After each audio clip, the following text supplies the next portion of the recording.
You're listening to Artistic Finance, show 125. On today's show, I chat with Claudia Hodgson, a health coach whose clients include backstage and offstage theater professionals. We talk about finding exercises you enjoy, the best time of day to work out, the importance of eating 10 grams of fiber a day, health challenges for offstage workers, how long it takes to establish a health routine, and working out twice a week is better than not working out at all. What we don't talk about is mental health, and while the physical fitness is what we focus on today, it isn't a wholesome solution unless it is paired with mental health. And what is good mental health? According to the World Health Organization, it is when you can work productively, realize your potential, contribute to the community, and cope with normal stresses of life. Physical fitness and a healthy diet can complement a balanced life, but the mental health has to be in good shape for a sustained, healthy lifestyle. Because Claudia has a theater background, we do get sidetracked chatting theater. Rather than edit that out, I've kept it in because the conversation just felt better as a whole. Without further ado, let's get to the show.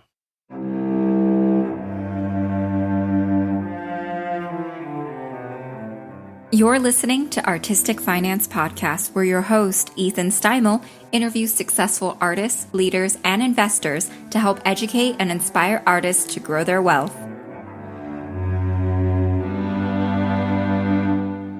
Welcome and thank you for listening. I'm your host, Ethan Steimel, and today we're joined by Claudia Hodgson, a health coach via #TheatreFit. Welcome, Claudia.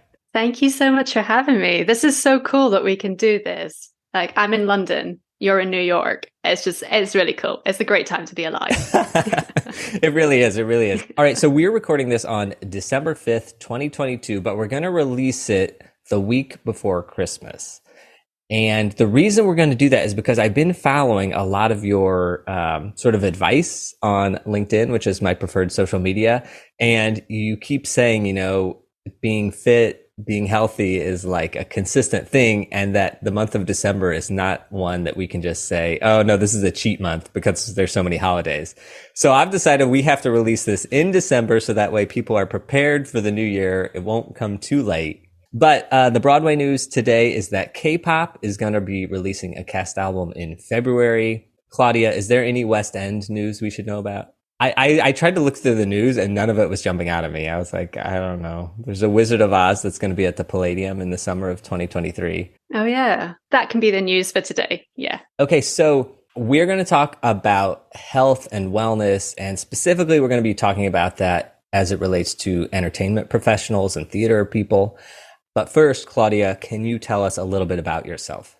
Of course. So, yes, I do live in London, the United Kingdom at the moment. I am from a mixed family. So I've got some British in me, and then my mother is part Spanish, part Filipino. So I grew up in a very cultured household. My partner and I are going traveling next year. So we're actually leaving London after... I've been here for 8 years. He's been here for 10 years. So we're going to go traveling around the world, which we're really excited for. I am a cat person. I am a book lover. And I am also an avid coffee drinker. So they're all the essentials you need to know about me. Oh, that's wonderful. And I'm so glad that you're an avid coffee drinker because I've been off since August. And the reason I've done that is because I haven't been working out. And somehow I thought, like, maybe if I get rid of the coffee and the sugar I put in the coffee. But it's great that you're a health coach and you love coffee, which means it's not something we're going to have to cut out. Absolutely not. We had somebody on recently who is living in a van, and you're going to go traveling. How long are you going to be traveling for? So we've said 12 months. So, I mean, we really haven't planned it out. We're just going to go and see how we get on. But yeah, the plan is to do it for 12 months. There's loads of different countries we want to try out. So we're going to do that and then kind of reassess, where we want to stay after that. Amazing. All right. Well, I look forward to you having in-person workouts with all the theater people everywhere that you're going to be going. That would be incredible, wouldn't it? Okay, that is so cool. That is so amazing. And also, I know you said you were an online coach, and I was thinking, okay, I know she says online coach, but surely she teaches in-person classes. But if you're going to be traveling, you really are an online coach. I am, yes. So I did used to be an in-person personal trainer. And to be honest, I still have a couple of clients I do in person because they prefer to actually go to the gym, be there with me as opposed to doing it online. But yeah, I mean, online works really well for people who are working in theatre and live events because they can do it in their own time. And the program I've got has just worked really, really well with being online. And your workers, I think, seem fairly intense. I've just seen like before and after, which means people are working really hard. Has anybody ever done one of your workouts like at the theater? Oh, do you mean like on the stage or something? Well, no, okay, but like on break, like if they have a dinner break or something, have they been like, oh, I'm going to go to the green room and do the workout? I did have one client who she took some resistance bands into work because she was doing cast change rehearsal as well as a show in the evening. So she said, oh, I'm going to take my bands in and do a workout in the crew room or something. I don't know where she did it, but yeah, she's the one client has actually done it in the theater. Sounds like a stage manager, if I had to guess. Do you know what? It actually wasn't. It was deputy head of electrics. Oh, all right. Oh, even that's our audience, man, is electrics and lighting. Oh, that's perfect. Oh my gosh, Amazing. I feel terrible. I got that wrong. That is awesome. Okay, this is one other thing. Is your background theater? Yes. So I was in stage management. So yeah, I did stage management and then I moved into fitness. I feel so great about that, especially because you're going to be traveling, and it's like in theater, you can't really have remote jobs, but you are going to make it. But you had to leave the theater, and that's okay. Totally Yes. okay. Yes. For a number of different reasons. Yeah. Okay. And then the last thing is you said you're quite, let's see, culturally diverse. So just out of curiosity, do you speak Tagalog or Spanish? Do you know what? I don't. Which my grandmother, my abuela, is really disappointed with. Firstly, Tagalog, so that's the Filipino language. It's a very difficult language to speak. And, you know, if you're not in the Philippines and you're living in the UK, it's quite a difficult language to speak. My mum doesn't really like speaking Spanish or Tagalog. She taught me a few things and I could probably get by. I'm very good at ordering food in Spanish, but anything else, not so good. So yeah, unfortunately, I don't. I'm solely English. I only ask that because we do episodes in different languages, and we have a Tagalog episode and we have a couple Spanish episodes. Oh, well, maybe I should listen to them. Maybe. I don't know what they're about, really. Amazing. Okay, so now we know a bit about you, but now your financial personality. Are you good or bad with money? So business-wise, I'm good. Personally, I could be better. You know, I'm not someone who buys a load of clothes or shoes or material goods like that, but I am really bad when it comes to eating out and buying coffee on the go. That's always the thing that I really struggle with. So I could be better. So before we start, I just want to give a shout out to one of our patrons. In fact, our only patron from England, and that is Andy Lowe, who is a gaffer based out of Kentish Town in London. And I know that Andy would love more London-based interviews. So we'll pretend I did this on purpose for Andy. Andy, this episode is totally for you because Claudia is there in England with you. And really close to Andy as well. I'm a couple of tube stops away from him. Andy's going to be like, oh my gosh, Claudia, I need you. And then you're going to leave for 12 months. All right. So Claudia, selfishly, as per all my interviews, this one is really important for me because I'm 34 and in August, I just stopped working out.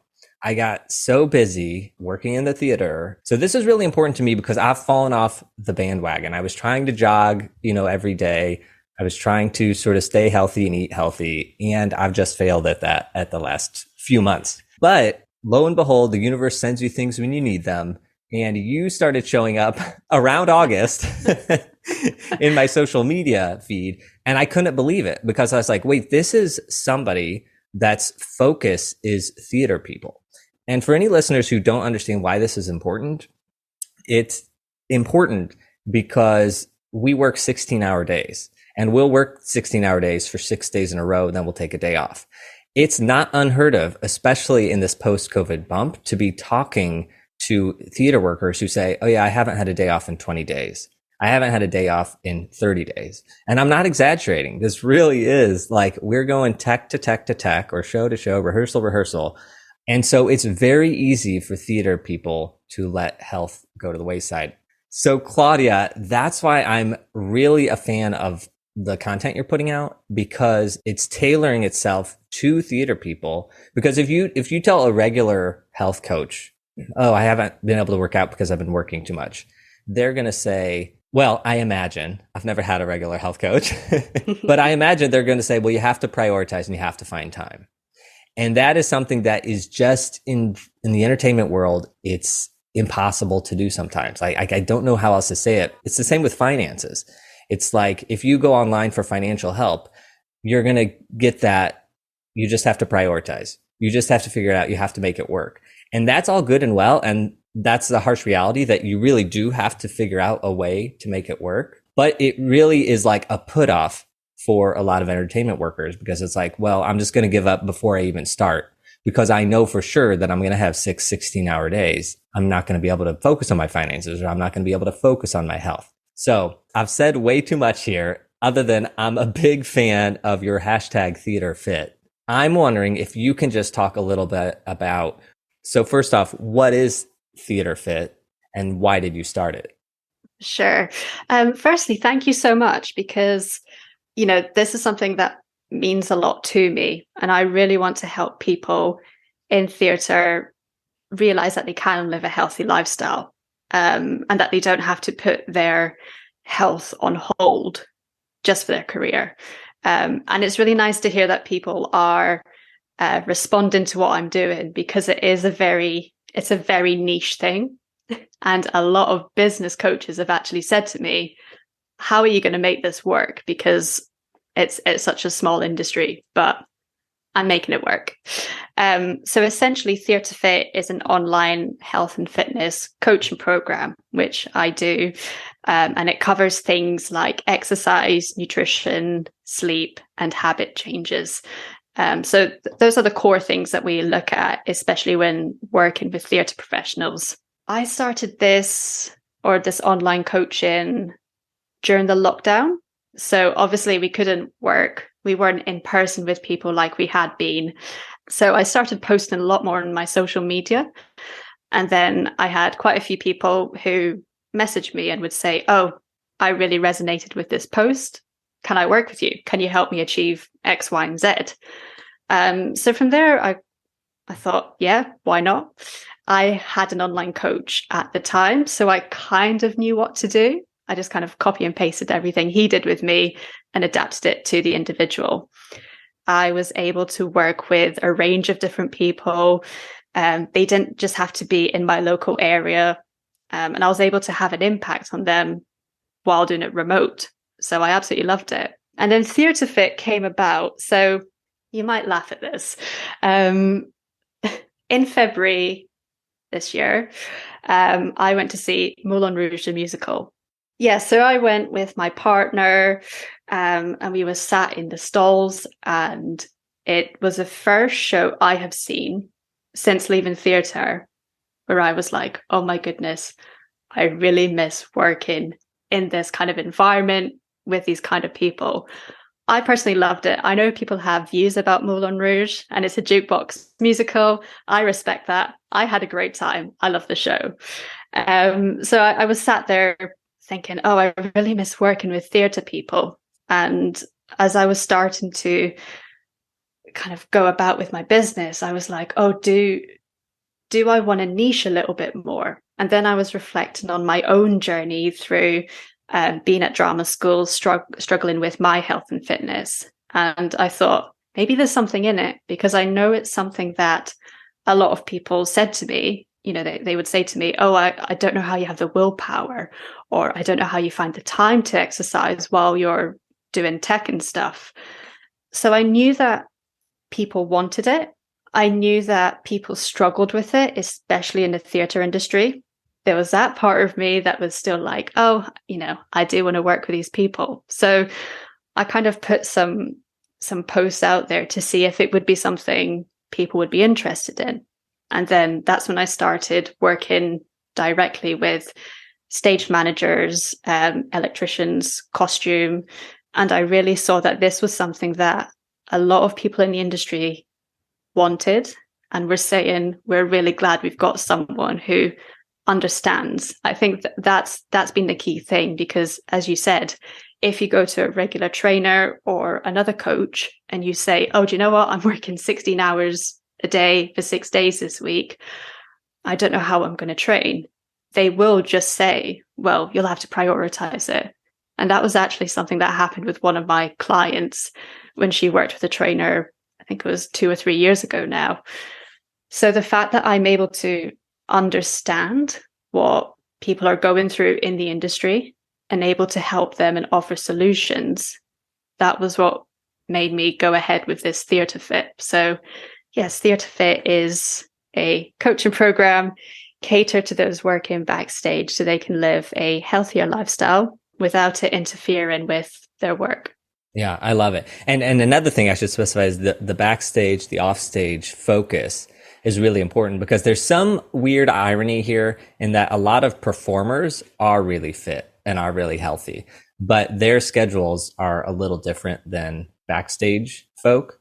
And I love tailoring help and advice to freelancers and to theater workers, because it is such a niche market and it's just such a thing that we all understand. We're not 9-to-5ers. So that's why I love #TheatreFit. And then I also struggle with this. And now my wife, she works out every single day and she absolutely loves it. And she has a 9-to-5 and that's great. But I personally have never in my entire life loved working out. Like, I know people say like, oh, you work out and you feel so much better and blah, blah, blah. That has never applied to me. Maybe I've been doing it wrong. I don't know. But it's really a struggle. So I have that struggle on top of just the regular, where are we going to fit this into the schedule? But can you just talk about why it is important, why a healthy lifestyle is important? Just because I feel like I've not been good at it and I've at least survived my life so far. But maybe what am I missing, or what, am I actually killing myself daily? So with a healthy lifestyle, there's 2 ways to approach this, and I'll focus more on one.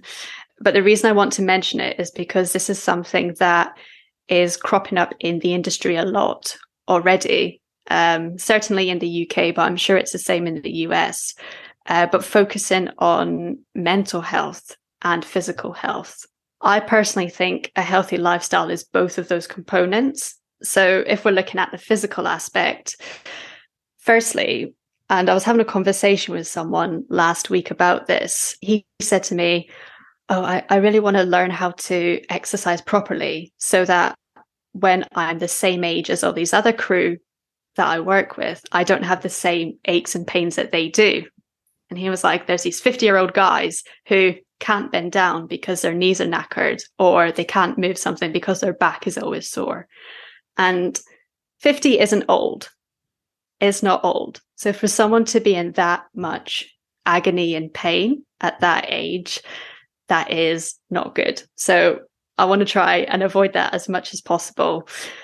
And, these people who are 50 and they're struggling with their aches and pains, it's likely because of the things that they did when they were younger. So people always say when you're younger, you can kind of get away with things, but it's when you get older that it creeps up on you. So when we're looking at a healthy lifestyle that is focused around your physical health, exercising, particularly strength training and resistance training, that's going to help you in your later years where you may have in the past, not looked after it. And that's where you get those aches and pains. So if you actually spend time training, it doesn't even have to be, 5 times a week like you might think, but if you do 2 resistance training sessions a week and you progress in those sessions, so you increase the weight or you increase the intensity, that's going to help build your muscles up, build your body up so that your body can handle more. So if you are someone who is stage crew and you feel your knees are a little bit weak already, then doing certain exercises on your legs, that's going to help you because your body gets stronger. And once it gets stronger, doing things like moving, pushing things, carrying things up and down stairs isn't going to impact you as much. From a physical perspective of strength, that's really, really key. And then if we're focusing on theatre professionals, which I know we are, a healthy lifestyle can really help with your energy. So this is the number one thing that everyone in theatre struggles with, energy, because you are working long days. You know, you get one day off, as you said, so your energy is low. If you're not fueling yourself with foods that are going to give you energy, or you're not getting the best amount of sleep, that is going to impact your energy. So if you do shift a focus on eating a balanced diet and getting a good amount of sleep, but also setting yourself up for a good night's sleep, that's going to increase your energy. And naturally, if you've got more energy at work, you're going to be happier. So you're going to have people who are less moody and happier to be at work. Yeah, I've been around grumpy people at work. So I heard resistance training and strength training and eating healthy. The mental health part of that, is that connected? It's kind of connected. It's not something that I don't really do work with people's mental health purely because I'm not qualified for it. At some point in the future, I would love TheatreFit to have some mental health coaches who can help people, but mental health and physical health are linked beautifully together. So it's why I brought it up, because I don't think you can be healthy without having both in a really good place. So even if you are super fit, super healthy physically, your mental health might be really, really bad. And I know a lot of people who have been in that position. And then vice versa. Your mental health can be great, but if you are injured, if you're overweight or not in great health, or you're malnourished because you're not eating enough nutritious foods, it doesn't matter that your mental health is good because your physical health isn't very good. So a healthy lifestyle is combining the two together. Got it. And I especially think coming out of COVID, there was sort of some mental craziness going on.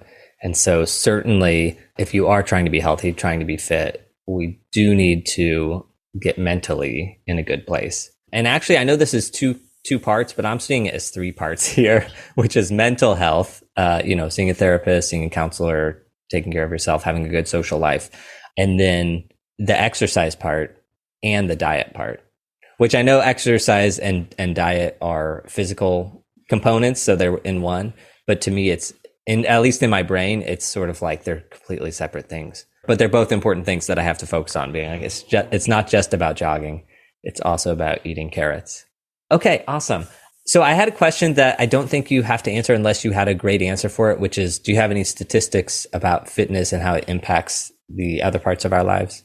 So yes, I've got a few. So there's this coach called Lane Norton, and he's an American coach, and he's absolutely fantastic. He said this statistic. I haven't found where the statistic came from, but he is a scientist, so I trust him. He said for every 10 grams of fiber you eat, you decrease the risk of mortality by 10%. So if we take that statistic alone, just by increasing your fiber intake, having, a little bit more whole grain rice, whole grain bread, broccoli, kale, for every 10 grams you eat of that, you are already decreasing your risk of mortality by 10%. So I think that's a pretty cool statistic. And then a lot of the statistics I also saw were to do with obesity. And, there's this body positivity movement going on, which is really great. I spoke about this on my social media. I love seeing different bodies and sizes celebrated. I don't think we should be led to believe that one size and one shape is the way everyone should be. However, in saying that, there is also the discussion that needs to be had about obesity and people being overweight, because In the UK alone, in a 2019 study, it was reported that 28% of adults were obese, and then a further 36.2% were overweight. They haven't been able to do one because of the pandemic. So this is 2019, but it's the latest one we've had. But we can look at those figures, and that's over half of the population in the UK alone are overweight and obese. And then when you look at what obesity can cause, so that can lead to cardiovascular disease, diabetes type 2, and it can affect things like your blood pressure. Already, when we're looking at people who aren't in good physical condition, then there's a load of other diseases and illnesses that can come with that. And then if you want to get even more further down a rabbit hole, in the UK, we have the NHS. So I know in the States, you have private healthcare. So you have to pay for all of your things. Over here, we have a free service. Well, it's free, but you pay for it in your taxes. But yeah. And the NHS has really struggled with people who are being admitted into hospital for obesity-related issues. For something that can be controlled by the individual, obviously you need help and support and guidance, because people who are very obese, there's usually some underlying issue with emotional eating or something like that. But with the right guidance and support, you can actually reverse that. So, that's coming at it from a national perspective in the UK. Yeah, the obesity thing is also hard because I'm just like you, my wife and I, we want to celebrate all people, but there is a reality of it is unhealthy, to be obese. And also another thing from the financial perspective is that there's a correlation between people who don't have a lot of money are larger and unhealthier versus people who do have money, whether that means they can buy healthier things, they can eat healthier things, they have more time, whatever it is. But that's an inequality thing that's a little frustrating because it correlates to finances as well. It's a bigger thing than just willpower of eating the right thing. But unfortunately, that's the way it is, both in the United States and in the UK and globally. We have to, like you and I are doing, we're talking here about how we can prioritize for ourselves and figure it out for ourselves, because there's some larger issues that we can't solve. But for theater people specifically, what does a healthy lifestyle look like for somebody that's working in the theater industry? So someone who's working in theater, a healthy lifestyle would be having regular movement or regular exercise. I know I've mentioned about, weight training and that being the best thing, I personally think. But that's not always realistic for people who are working in theatre. So having some form of movement and exercise, whether that is going for a run or going for long walks, or doing like a yoga class, I think that's really, really important. And then from a nutrition perspective, it's eating, this is going to sound so cliche, but eating a balanced diet with all kinds of foods. You've got your protein, fats, carbohydrates, veggies, fruit, drinking enough water, but also allowing yourself to have the foods that are a bit more palatable and that you enjoy. If you love having a chocolate brownie or something, allowing yourself to have a chocolate brownie without any guilt. That's part of a healthy lifestyle as well. And I've been sort of saying, woe is us theater people. We have trouble eating and exercising. But I do want to say there are a lot of theater people and colleagues that I have that in my career, I've seen them work out. There's certainly a couple electricians I've known that on their dinner breaks would go run 10 miles or on their lunch break would go run. And I don't know if that means they skipped their meal or not. I don't know. I also know lighting designer Jen Schriever. I once heard her on Corey Paddock's In One, the podcast. And she talked about how she had been doing this. I forget the name of it. Everybody here would know, but it's some sort of Barry's boot camp or crazy workout regime where you get up early in the morning and it's just totally wild. But she prioritized it. And then also there's lighting designers, Jules Fisher and Peggy Eisenhower. And they were on a podcast called Behind the Curtain. And they were talking about the importance of health and working out and having a routine and eating healthy. So that being said, there are a lot of theater people who know how demanding our industry is, and they do make it a priority, and they are healthy, and they are consistently, whatever consistently means for them, but they're consistently, working out and eating healthy. So I'm saying all that to give encouragement because, and also you, Claudia, are working with people who are prioritizing this. So it is possible, and we shouldn't give up before we even start or try. Exactly. Yeah. That's great that you know people who have experienced the benefits of eating well and exercising, and that it's become a non-negotiable for them. I love that because they've obviously felt that it works for them and they don't want to give it up. I love that. Taking a break from the interview to mention our Patreon page. Specifically, I'd like to thank Andy Lowe from Kentish Town, who is sending us £4 a month, even with global inflation fluctuating every 10 minutes and the cost of oil in the UK hitting all-time highs. Andy has chosen to keep supporting me to keep these interviews happening on a global platform rather than just around a tech table. Claudia and Andy don't know each other, but they do live 2 tube stops away from each other, which I absolutely love because it shows just how small the industry really is. We only have 29 patrons and only one in London, and that one happens to be nearly neighbors with Claudia. But anyway, if you're enjoying the show, and especially if you're based in the UK, please consider supporting me on Patreon. Now, normally patrons get outtakes from the interviews. However, today's chat was such an important discussion that I included the entire conversation in this episode. However, supporting via Patreon tells us a lot about you because patrons of Artistic Finance don't actually do so to access the outtakes. Patrons are going out of their way to support the work we're doing, and our main thing is to publish financial discussions amongst artists. But we also provide a space for freelancers and artists to get any financial question answered, and we're supporting more than 30 artists and arts organizations with monthly donations. Now, currently, we're sending out $113 each month, and while that's not a huge amount of money, it is something, and it's appreciated by those nonprofits and the artists that we're sending it to.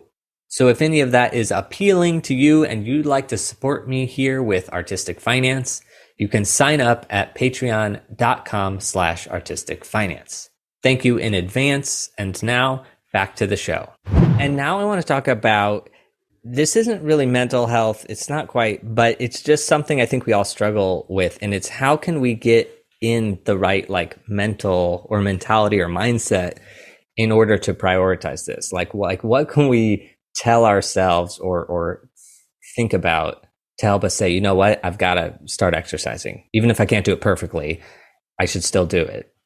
So the first thing I would say is know that you're not going to be 100% all the time.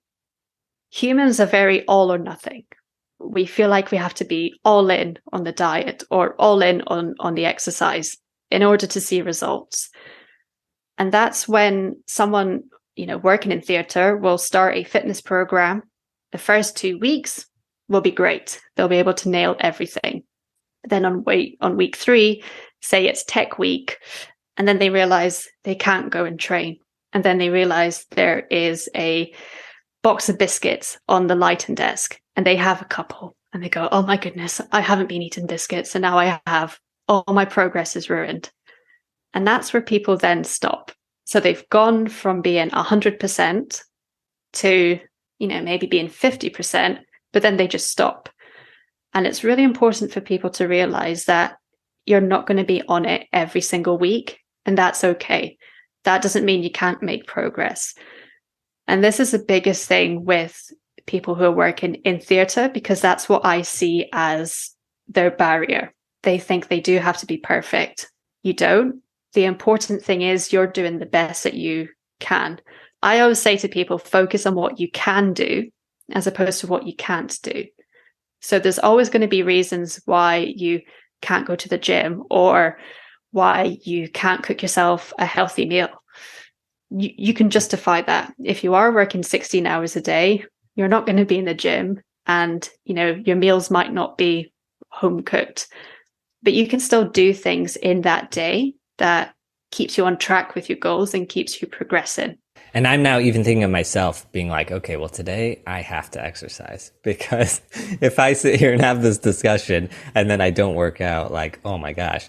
So then I'm like, well, here I'm going all or nothing. I'm like, well, I have to do it. But I know that Monday I'm starting a load in for a week, and it's going to be 8 a.m. to midnight.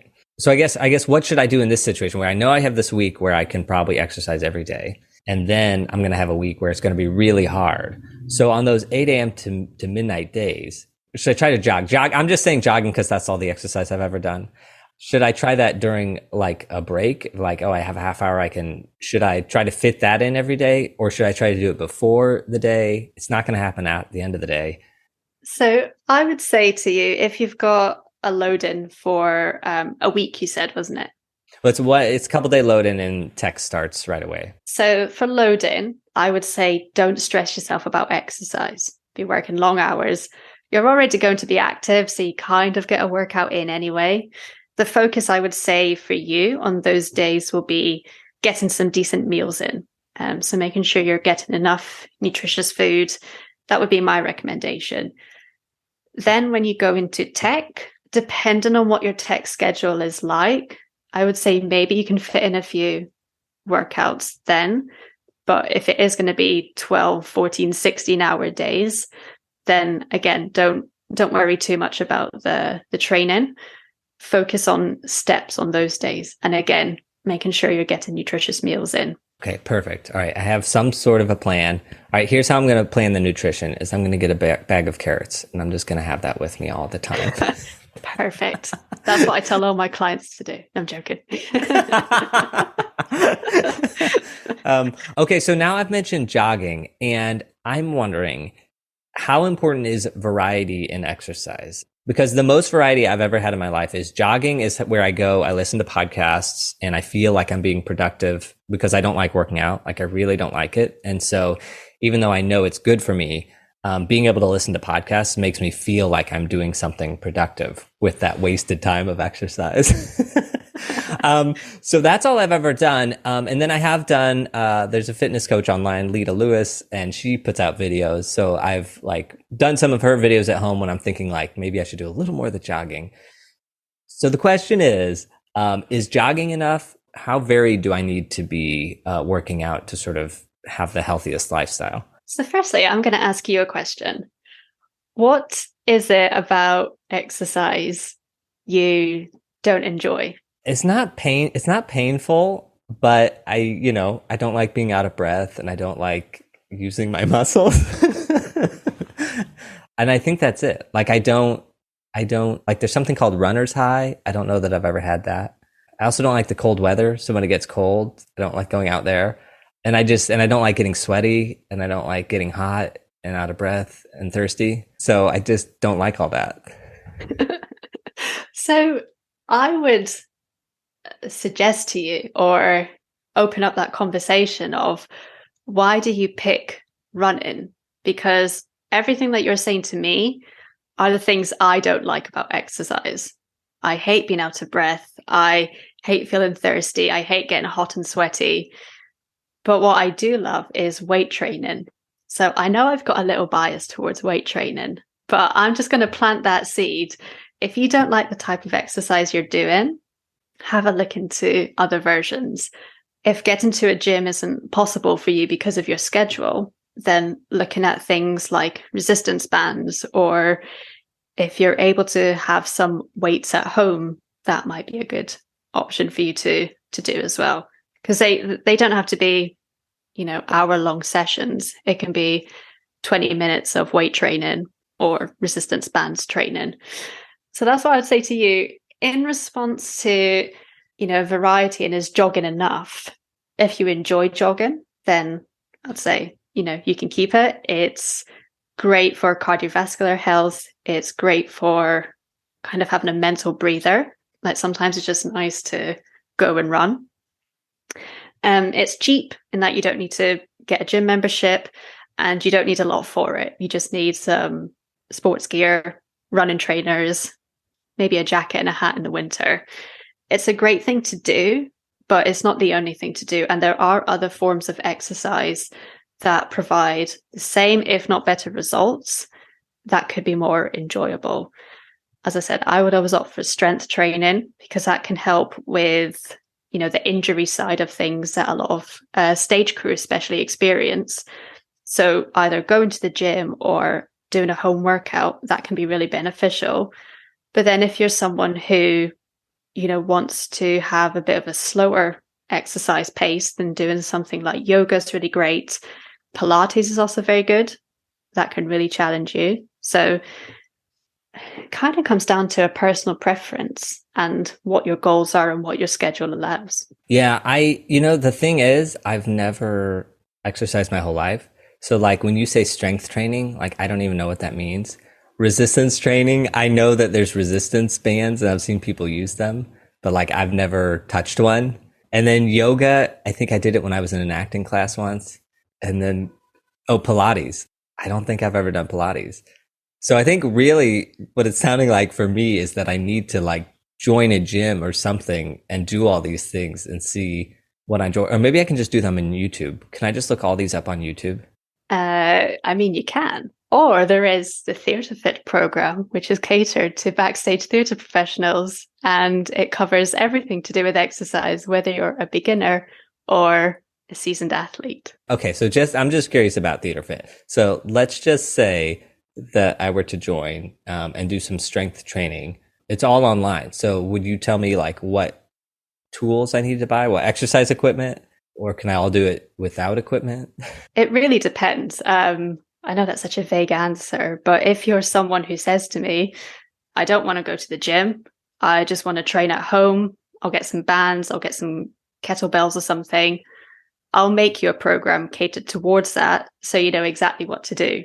And before the program, you will have an assessment so I can actually see how your body moves. So I'm not just going to give you exercises. It will be assessed and catered specifically to you and your goals. But yeah, if you then also said, oh, do you know what? I will join the gym and I'm going to go 3 times a week, then I'll give you a program for strength training 3 times a week.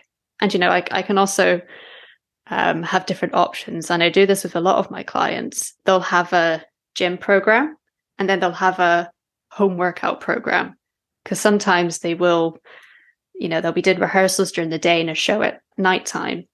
They'll just want to have 30 minutes in the morning where they can train. So it's very versatile. Okay. Can I talk about goals? Because this is an important thing in life and in finances, is like you have to have financial goals. You have to have goals, and then you can break that down into finance goals and things like that.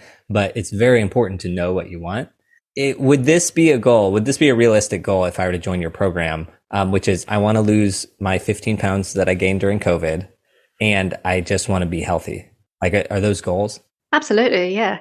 And then what I would do with you is then break down why you want to achieve them, just to understand why you want to lose that 15 pounds. What is it that you benefit from? How does it make you feel when you lose that 15 pounds?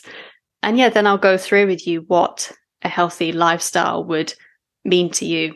Because even though I've got bullet points of what I think a healthy lifestyle is, it might be completely different to yours. So yeah, those are goals, and TheatreFit can certainly help you with that. Got it. And then also working with somebody, is it something like I would work with you for a year, get a routine, sort of then go off on my own, unless I got off the wagon or needed to come back? Or is it something where I would work with you until I die? So as much as I would love people to work with me until they die,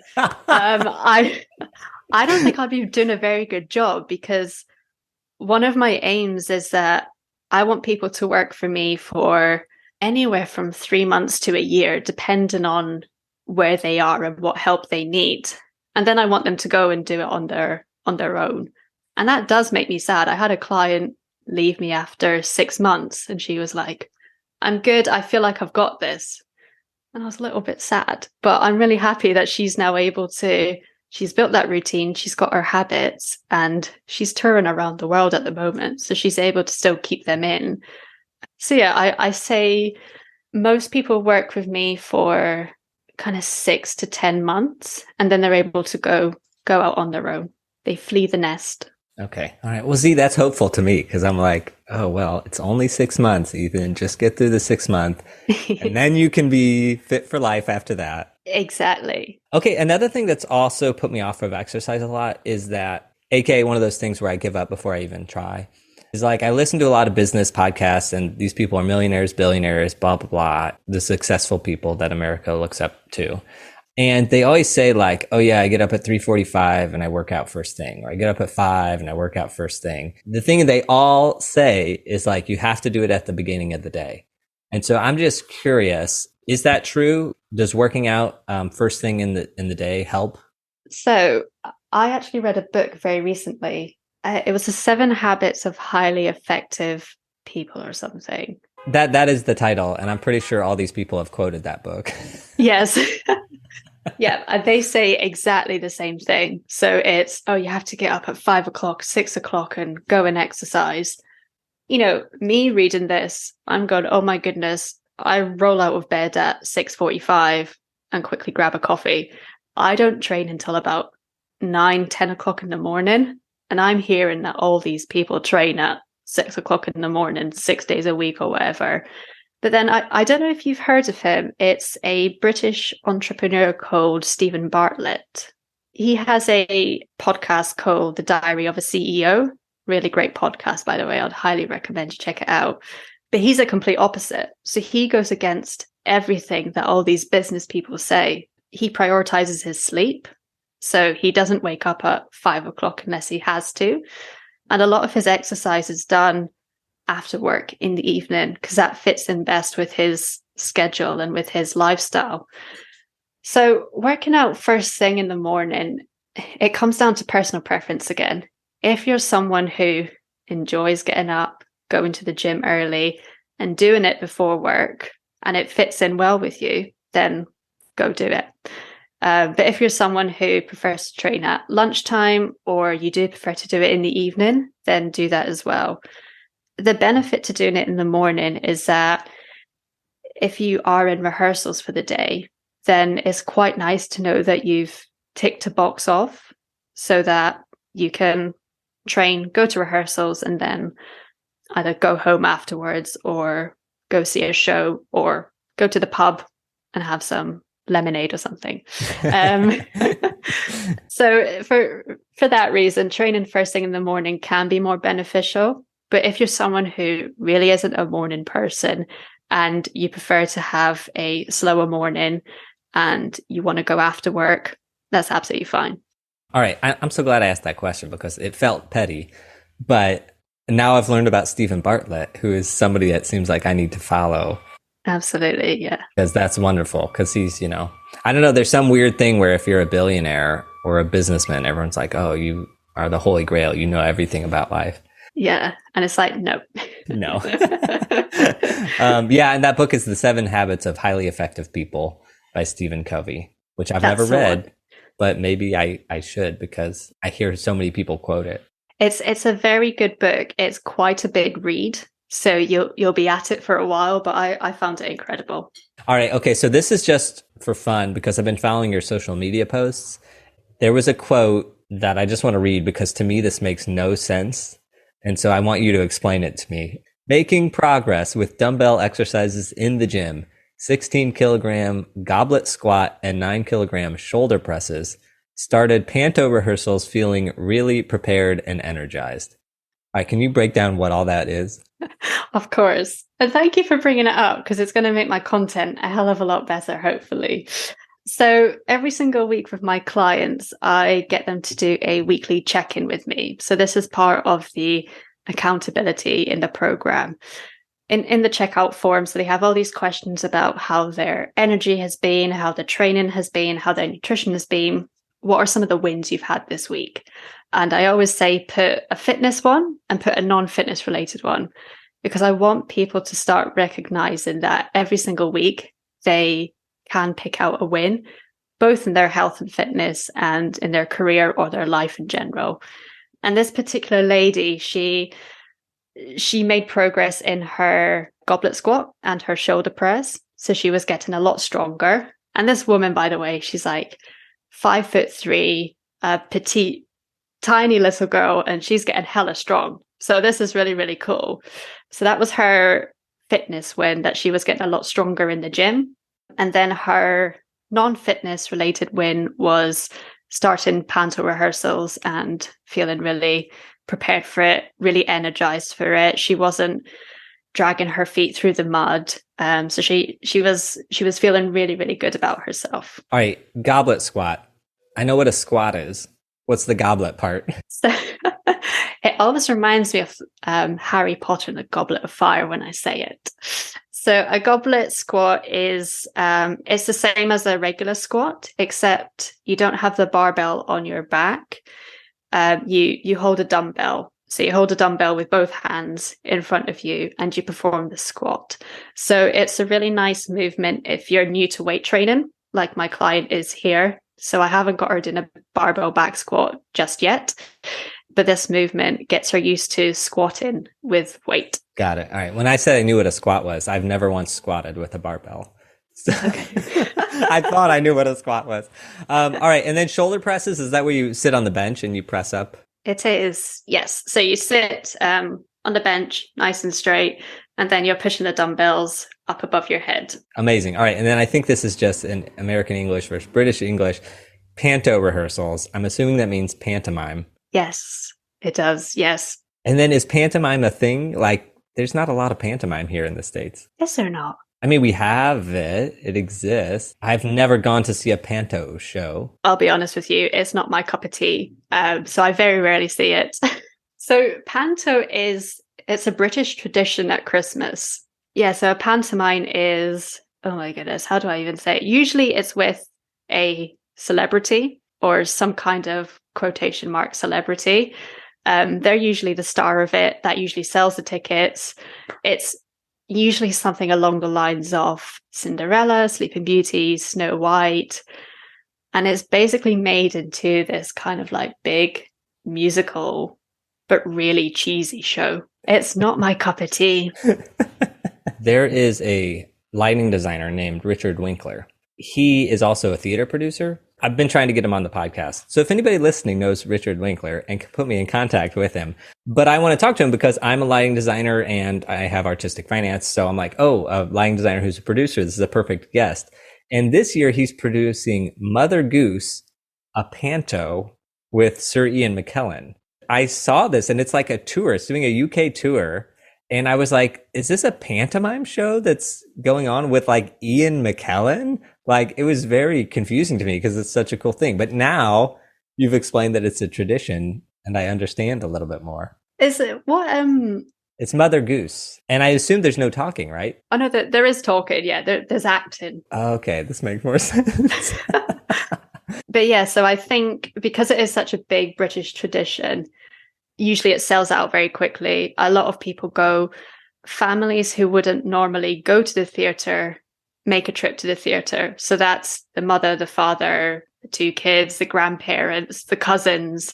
So in terms of being able to afford someone like Ian McKellen, it's possible. Okay, so and are they usually family friendly? Yes, it's one of the things I will give to panto is that there's humor for everyone. There will be adult humor that as a child you don't understand, but there will also be some enjoyment child humor in it. It's a little bit like Shrek, but really over the top. Okay, all right. This is now a goal of mine to go see a British panto. I would love to hear your opinions afterwards. Claudia, thank you so much for spending this hour with me. Is there anything about health or career that we didn't mention that you want to talk about? I know this is a big struggle, but you don't have to let your career ruin your health or prevent you from looking after your health. The same as you don't need to, and this is more for me, you don't need to let your health ruin your career, because a big part of why I left the industry was because I wanted to focus on my health. Even though it's led me to doing this and doing a job that I absolutely love, it was quite sad when I had to make that decision. Should I look after my health or my career? So you don't have to choose between the two. That's my mission. And that's why I want to help everyone, quite frankly, in the theatre industry have a nice, balanced, healthy lifestyle. I love that. I love that. Also, because I'm feeling like I'm not going to leave the industry, but I am sort of making a decision that it's like, if I want to work on artistic finance, if I want to be healthier, like I don't see a path forward with the industry as it is. But I feel the same way. It's like, I don't like that people have to make these decisions between their life and their career. Why can't this industry have it so that people are financially stable and have it so that they're healthy and eating well? Yeah, it's one of the things I've really enjoyed about your podcast, because I have been listening to quite a lot of episodes. I love that you're raising these conversations and having them, because it's just really nice to know that people aren't just going to put up with it. People want to see a change and they're willing to raise their voices and make a change. So thank you for doing it and facilitating it. Thank you for listening. And also, yeah, I've seen a lot of hope with younger people. It's like they're the ones that are like pushing the envelope, and they're making me question things like, wait, why am I doing this? Like even we just talked about it on this show. I'm going to go into this 8 to midnight load in tech, and I'm trying to figure out, when am I going to do basic things like, exercise? Yes. And it's like, what am I doing? All right. So this is just a for fun question, and you already asked me one, but I'll just ask it just in case. Is there a question that you want to ask me? Okay, this is one question I love asking people. And I don't know if you've been asked this on the podcast before, so apologies if you have. What was it that got you into theatre? And what do you remember a moment where you said to yourself, I want to work in this, or this is what I want to do? Oh, that's a great question. So I am from St. Louis, Missouri, which has a big outdoor theater that has 11,000 seats, and the top 1,000 are free. So this is where I got my theater education was, they did 7 weeks of shows in the summer, and you could go see 7 different shows for free. You just had to show up like an hour early to get in line. Because you're so far up, you can see over the curtain. Like there's no stage covering. And so the curtains are just these giant booms, these painted backdrops that come on, and then they open up, and like that's out. So you can see over. So I think it was a production of 7 Brides for 7 Brothers. They were doing this scene against this mountain backdrop. And then behind, they were wheeling on this 2, maybe 3-story house that was getting ready for the next scene. And because we were so high up, we could see them wheeling this on. And the light was just blue light. But there was something about the house tracking on, like it was just being pulled by like 10 stagehands pulling this giant house. And just watching that house in the blue light look so beautiful and cool. I think that was a moment for me where I was like, oh, I love this, the magic of it. Like even though I'm seeing the mechanics of it, but it's magical, even though I should have been watching whatever they were singing in front of that. I love that. Absolutely love that. I mean, when I go and see shows, I am still sat there going, oh, I wonder how they did that. Oh, I know how they did that. I've got an idea if they did that, which is why when I went to see Harry Potter and the Cursed Child, I don't know if you've seen that one, I was sat there and I found myself getting a little bit stressed because it's a very magical show. It is incredible. But because it was so well done, I didn't know how they were doing things. And the stage manager in me was going, I don't like this because I want to know how they're doing it. So I had to shut that part off and actually enjoy the show. So I think everyone who has worked in theatre backstage probably has that experience where they're sat there and they love the mechanics of it. Oh my gosh, I could talk about Harry Potter forever because I loved that show. It's fantastic, isn't it? But in New York, they've only got the 1 part, don't they? Yeah. So pre-COVID, I didn't go see the 2 parts because I was like, I don't want to waste my day. But then when they condensed it down, I was like, oh, I'll go see this show. So I've only seen the 1 part. So I've never seen the divided part. But we were back row of the highest balcony, and it was amazing from there. And I've also worked on a magic tour. And so I know quite a bit of like how the magic happens. And so because of that, I pretty much knew how they did everything, but it didn't detract from the wonder and the just like, it had a good British sensibility of like, the story was the central thing and the magic was just added on. It wasn't like we're going to see a magic show. It was like the opposite of that. But that being said, I still tried to figure out, all sorts of things. And also for people who haven't seen it, spoiler alert, there's a water part where they put a swimming pool on the stage. And there's another part leading up to that where there's like this giant video screen comes in and there's this underwater sequence. And I was asking somebody that worked on the show, I was like, how did you do that giant video screen? And they said, what are you talking about? Those people are actually flying there. That's not a video screen. I love that show. Incredible show. I absolutely love it. If you do ever come to London, go and see the 2-part, because I know it feels like a long day. And I was like you, I didn't want to give up a whole day in the theater, but it goes by so quickly. Okay, all right. I make no promises. I'll see the panto first. No, because then you're not going to trust me on theater after you've seen the panto. You're going to be like, I'm not listening to her ever again. Panto is just one of those things where I was like, I've seen it mentioned, and I'm like, what is this panto thing that I don't understand? I wouldn't go and then be like, why would I ever come to this? That's not what I'll do. Okay. All right, good. All right, Claudia, last question, which is, where can people connect with you, and who do you want to connect with you? So I want anyone who is working backstage in theatre who is looking for some guidance to drop me a message, say hello.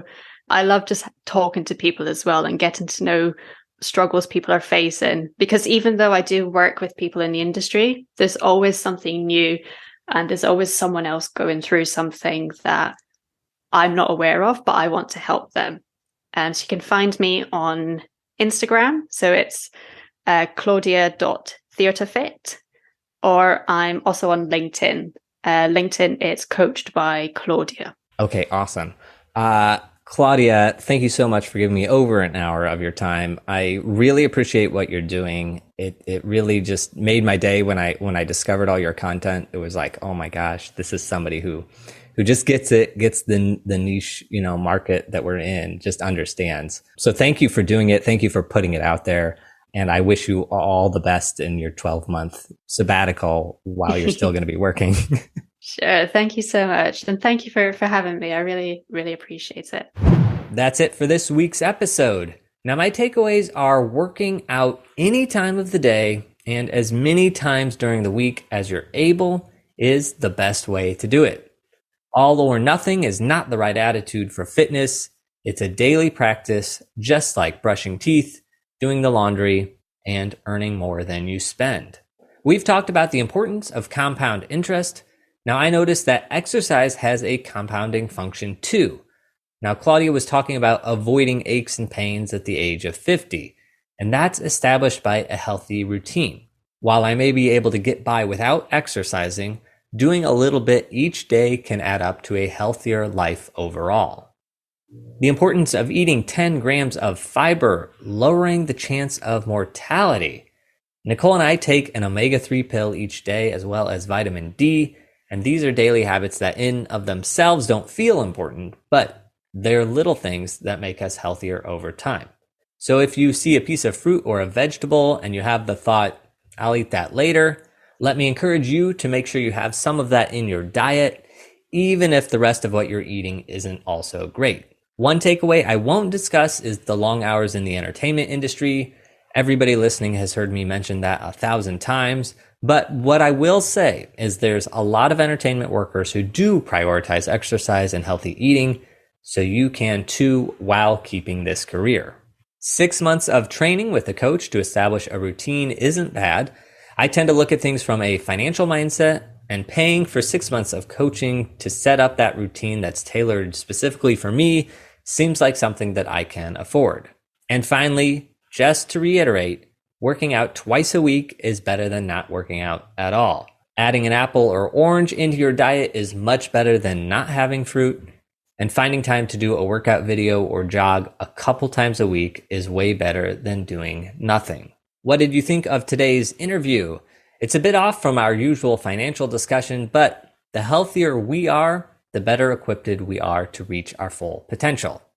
Do you have anything to add to the conversation? Please email me directly at artisticfinancepodcast@gmail.com. I check that email and I make sure to respond to everyone. If you're enjoying the show and you want to support the work we're doing, please consider becoming a patron. Just as you can hire Claudia as a health coach for 6 months, you can become a patron for 6 months too. You can cancel your membership at any time, and you can join up for as little as $3 a month, which equates to $36 a year.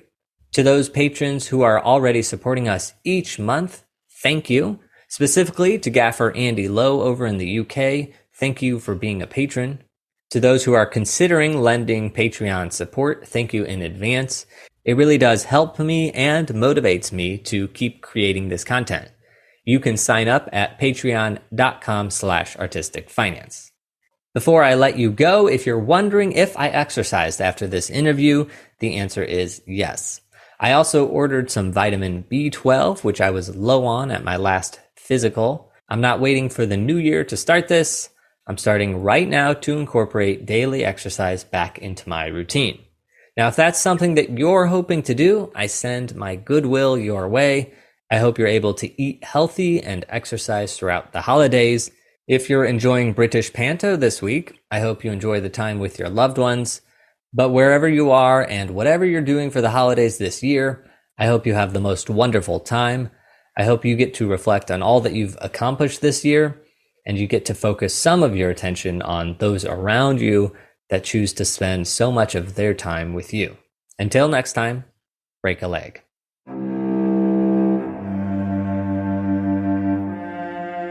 Thank you for listening to Artistic Finance. Make sure to subscribe. To access our show notes, transcripts, or resources, go to artisticfinance.com. This show is for entertainment purposes only. Before making any decision, consult a professional. This show is copyrighted by Artistic Finance. Written permission must be granted before syndication or rebroadcasting.